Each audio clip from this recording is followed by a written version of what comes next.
What's going on, guys? We're back to another video on Project Lacquer Head right here. So today's video, I'm gonna finish putting the window stop on that side. That's all I gotta do on that, and we're gonna address the big. Damn, I don't know what to do with my hand. Driver gap. The gap on the driver's side, the door to the top of the quarter to the rocker, because the top of the door sits a little more pushed in on the top of the quarter, and it sticks out more going towards the rocker of the car. So I'm gonna back this thing out for you guys and put that. Most of my subscribers here probably already know how to put a window stop on one of these things, or if you don't, I'm gonna show you. It ain't that hard. You just gotta roll your window down. But I'm gonna show you how to do it. I'm gonna give you guys a little cold start. So let me get this thing fired up. Let me get oil circulating first. Before I actually let the thing fire, because that's what I like doing. Just take it a few times, get the oil flowing. But let me do that. I'll catch you guys in. So she ran out good. You probably can see the gap talking about almost be adjusted on right there. Let me get to the other side to get that done first. Then, yeah, you can see it closely on the fender. A little code start for you guys. She's been sitting for about a week. Been driving on daily to work every day. So let me get started on doing all that, and I'll pick the camera back up, and I'll show you guys how to put the window stop back in. Yep, so as you guys can see, the window stop's now in. It's simple. Just roll the window down. It slides down in the track, lined up where the old one was. For some reason, when I got this off of eBay, this track, it didn't come with a window stop, but it still had the mark on where it sat. So when I do this now, it don't hit anymore. Pretty good. Pretty good. So now, let's show you guys what I'm talking about with this situation. So as you guys can see, the gap from the fender to the door is off, and that's because the gap to the rocker is off on this. And there's how you adjust them. These bolts right here. So say you adjust it outward, so you get a mess at the top, and you just gotta bring it out like this. That's what I'm gonna be doing. If you want to bring it in, is you put this will pull it in. And by no means am I a body guy.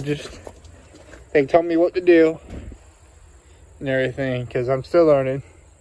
I got some door panels on the way actually too, and new weather stripping, because there's no rust in this 4-pin at all. Not gonna let this car rust. But yeah, let me get started on that, show you what size you're gonna need, and I'll give you guys updates here and there and see what it looks like. All right guys, so I've made a few adjustments on it so far. What you're gonna need to get in there, it's a 1/4 inch short 11mm. Look at the gap. That's extremely, it's tight right here now. And I think the fender actually might have to go in a little bit. Yeah, the fender might have to come in now. And it's starting to look better on the door side. I'm comparing it to what I got going on over here, which to me looks really freaking good, including the fender right there going down the side. Now, I'm not a body man.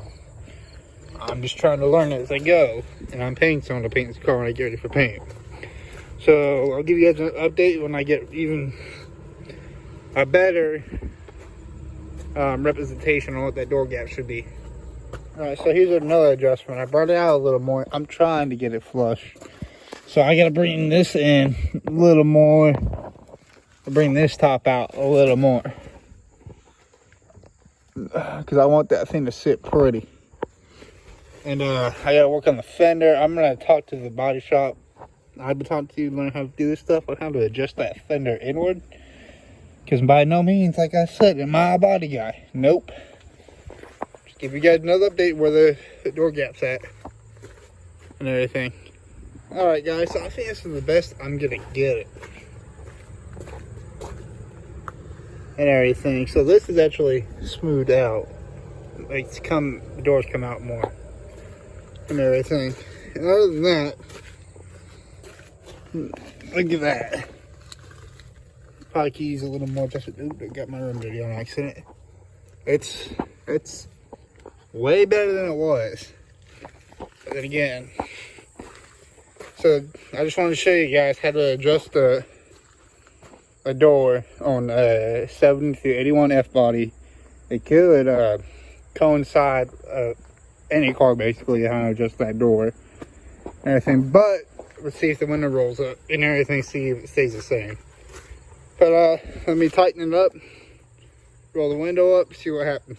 So with the glass actually up, I think it fits better around here. I haven't adjusted it at all and everything. Then again, this is like very 40-year-old weather strip is still on this car, surprisingly. But yeah, it's pretty damn flush on here. So yeah, let's see if I can actually get this side I can feel a little lip right here, guys. I'm able to get my finger under. I think it's because that window stop needs to be adjusted to bring it up a little more. Yeah, so looking pretty good right there, actually. Alright, also, I just realized I was missing for some reason, a screw came out of the window felt. Could have been my error, leaving it too loose. If you ever want to change them, you just drop that down. I'll obviously mark it, but that's already marked at where it was and everything. Other than that, we're pretty good. I'm trying to figure out where the screw went. Did I not put it in? Alright, yeah. So if you guys want how to do that, you just drop that down. Like, see, it's dropped down right now. Gives you great access to it. Alright, so that should be it on today's video. I do got a new color selected for this, to get rid of this ugly orange. The 383 is almost done. You got the camshaft, the timing and everything, the heads, the valves. Yeah, that all came with the heads. I got the block machine. I got the crank and connector rods and pistons, and everything's from Eagle.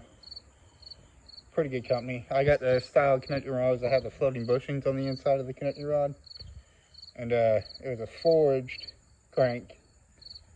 All I gotta do now is just actually have the engine builder tell me what's gonna happen next and everything. And other than that, this 350 is coming out, and the 383 is going in. So once that new motor's in, the whole drivetrain of this car is gonna be done, and all I gotta worry about is paint and interior. I've had this car for 2 years. Can you guys believe that? 2 years. So let's go give it a rundown of what I got so far done to this whole car. So when I first brought it home, transmission not want to shift, so I saw someone did a compression fitting on the cooler lines. That's a big no-no. Those things are under pressure. You don't want those things blowing up. You can catch your car in flames like that real quick. So I went through TCI, got the TH350 Street Fighter transmission kit. It came with transmission cooler, the transmission. I got 2200 installed in it right now. I might need to go to a bigger one because the cam that's gonna be in the new motor. And that took a few months to get a hold of because it was on back order. No rush. That's why there wasn't much videos in that time period. Rear end was swapped to a 373 posi because I had the 308 open diff factory, and that was just no go, and it needed work. So I started the wheel bearings going out in the rear, and I did the rear release springs, bushings in the rear, and up front I did the tubular control arms from CPP Classic Performance Products. Awesome. So far, I put them on in December. Pretty freaking good. 2-inch drop springs in the front. I got all this through Summit Racing, except for the control arms. That was through Speedway Motors. I redid the whole, both cooler lines going to the new cooler, which aren't in the radio. That's an external cooler.